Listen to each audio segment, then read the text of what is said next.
This video is made for adult collectors because, oh, I just cracked my chest. So I went up to my mom yesterday and asked her, do you remember when Transformers was like really basic back in the 80s? Because her and her brother grew up in the 80s and brother had a whole bunch of Transformers. And she was like, yeah. And then I showed her this. She did not like this. I like this though.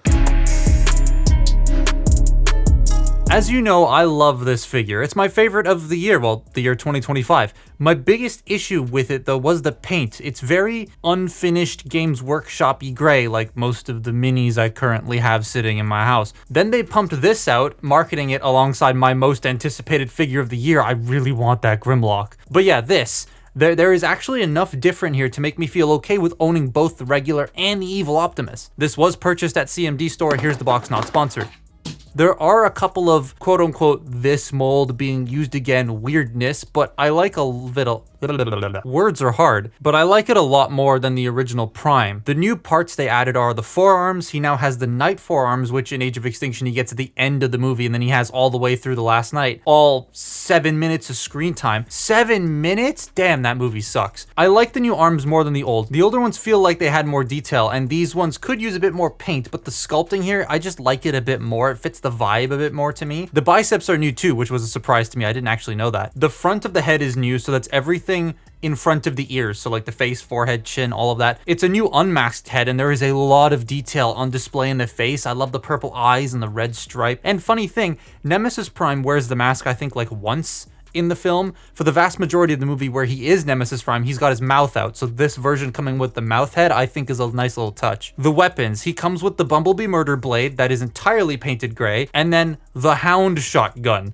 I didn't think they would include this, but I'm so glad they did. I doubt this will be the same mold as the one they're going to use for the upcoming Last Night Leader Hound, because like all of Prime's new parts, as far as I know, come on the same sprue because they're all blue and then painted other colors. And the murder blade and shotgun with the shield, sword, and scabbard means that he comes with one more accessory over the base Prime, which is also quite cool. Again, those colors are so nice here. The finish on this figure is more matte than the original Prime, but the biggest difference is the gray. Stepping down the gray to a much darker tone akin to the old DVD exclusive Nemesis Prime we got a long time ago is a great way to differentiate the two. I much prefer this darker shade here. It makes those details pop a bit more to me and makes everything look a little bit more finished. I'm still not a fan of the hip skirts not turning with the waist, and the backpack on mine likes to pop out every once in a while on one side, but otherwise the tolerances of the joints and stuff are so much nicer than on my Optimus. For as much as I love the Optimus, my figure's arms and knees are a tiny bit looser than I would like them to be, but Nemesis is great. So remember when I said there were some things that this like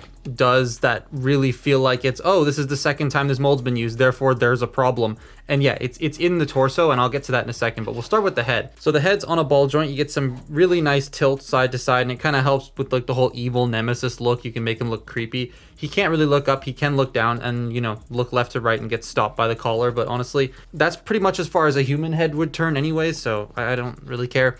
The shoulders can rotate. They do bump into the backpack though, and because of this side liking to pop out very easily on my copy, this does bump it. Fortunately, you can just move the shoulder pads like that, and you can get your full 360-degree rotation. Shoulder pads can move out and rotate. Shoulders can go out that far. And I like how the shoulder pads rotate, because in the movie, whenever he moves his arms out, they do this. They go on the back. They don't stay on the side. And I like how this figure can actually do that. He does have bicep rotation, double jointed elbows. The wrists can swivel and they can hinge in and out, and his hand can open and close. Now here comes the like weird poppy outy bit, there it goes, that I don't like. So the hip skirt, right? It's on a double hinge. There's a hinge right here at the base and a hinge on the inside for transformation. And it's done it again. Whenever I move this figure's hip skirt, it moves up ever so slightly. I have to hold it, I have to pull it down and move it out. Because if I don't, it bumps into here, and as you can see, it pops it out of place. And then that in turn pops that out of place, and that.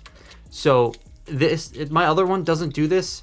Like, it does it every once in a while, but not nearly as often as this copy of this figure does. But I gotta make sure everything's nice and squeezed together. I've knocked something out. Now we're good. But as soon as I move this up, that opens up right there. It's a tiny bit annoying. I don't know how to fix that. You know, this one doesn't do that. This one does. But the hip skirts can move out of the way to accommodate the hips. They can go forward that far, back that far, in and out. And I don't remember if I mentioned this in the Optimus video, but if you rotate the waist, because of how they squared it off on the inside, this will then bump into the waist and only go about that far forward unless you bend it really far in, open it up, and then go out. So it's just an extra step to get the leg to go out when you're posing the leg this high up. It is a tiny bit strange, but he does have thigh rotation. You get 90 degrees of bend at the knee, and then you have ankle rotation and ankle pivot. So he is still very, very nicely articulated, and everything hasn't changed between both of these figures because nothing structural has changed between both of these figures. However, that chest thing really does bug me on this. I still like messing with this more than this one just because of the colors, but like, yeah, it is a tiny, tiny bit annoying. So between the two, robot mode wise, I'm picking Nemesis all day. The deco and the new bits and that one extra accessory are such a nice update to what is, in my eyes, already a great figure. And what's cool is seeing them both on shelves next to each other in some regions. So like, you have a choice when you go to the store. You can go, do I want good guy prime or dark gray evil prime? You have both of them. I like that. If you haven't seen the transformation of this thing before, it is a sight to behold with how interesting and complex yet smooth it is. Two things. One, I was not expecting this to be as good as it is, and I absolutely adore this thing. And two, I noticed a feature on this mold that I have never noticed before. So you see these little like bits right here that stick off the back, right there and there. Yeah, they you put the weapons there. I didn't know you could do this, but that's where the other weapons store are, there and there. I don't recall ever seeing that in the instructions for this, and I didn't read this guy's instructions, so I didn't feel like I needed to. Yeah, you can do that. That's actually kind of neat, though I would be careful because these are painted red. If you're gonna slide those on and off, you might scratch the red paint off. Like I said, this thing is a sight to behold because of how interesting it is and how it uses the space and like where everything fits. It's so neat and cool that like they use the space so well.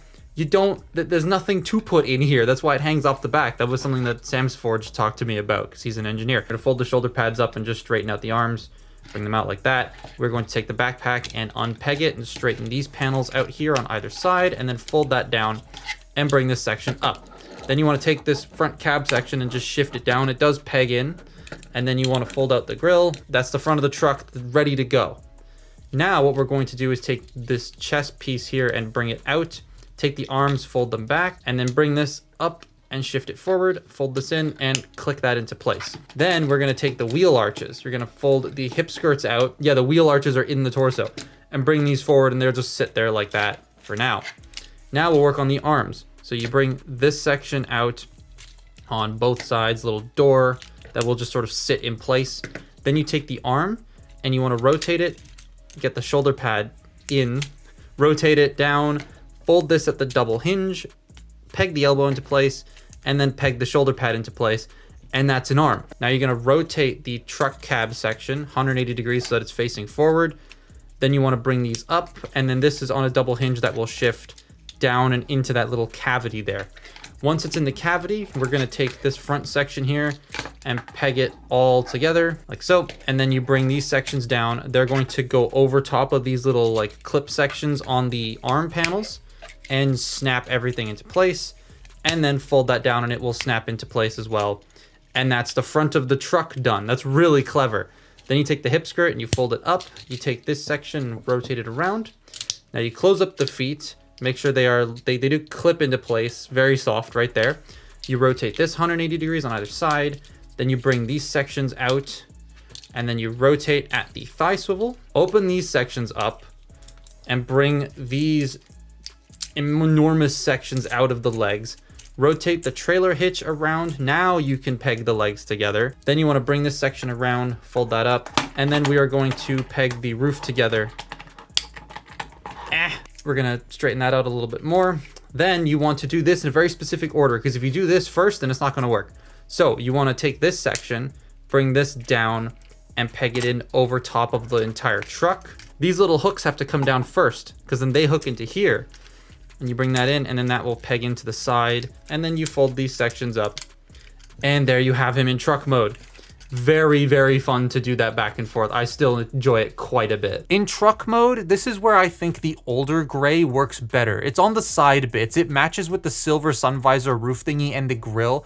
Here on Nemesis, they're darker, so they stand out more than I would like. It looks a bit mismatchy. You can store all the stuff on him rather ungracefully, but that wasn't going to change between releases. Everything else about the trucks, though, are pretty much exactly the same. And all in all, even though I think the older figure's truck looks better, the new one, I like everything else about it more. If you don't have this mold yet, I definitely recommend getting the Nemesis over the Optimus version, because it just, those colors in robot mode just win everything for me. But that's my look at the Last Night Nemesis Prime. Follow me on Twitter and Instagram, and I'll see you next time. Bye-bye.